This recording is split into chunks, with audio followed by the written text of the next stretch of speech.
So as a woman, what can I add or bring to the table to make you better?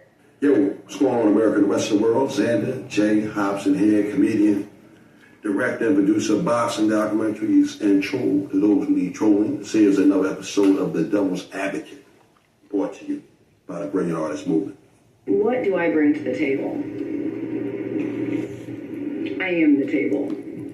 Nowadays, you hear men frequently asking women, what are you bringing to the table? And in a lot of cases, women are insulted when men ask them this question. The white man doesn't give a fuck about that. The man who's in his feminine gives a fuck about that. The man who wants you at 50-50 gives a fuck about how driven you are. But a smart man, when he makes this inquiry, he wants to know what's going to be your contribution to the relationship besides sex.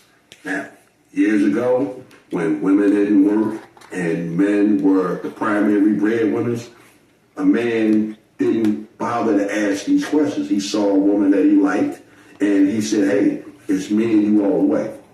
But in 2025, women and men are pretty much equal financially. And a shrewd man, a smart man, a wise man, he just wants to know, am I getting a dependent or am I getting a partner?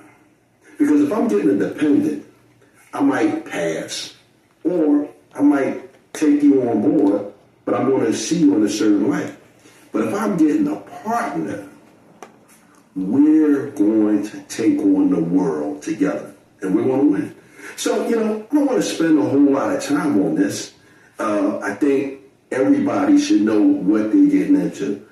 Women don't want a man who is a dependent or a liability, and men don't want them either. And with respect to context, I think that's a better question for you.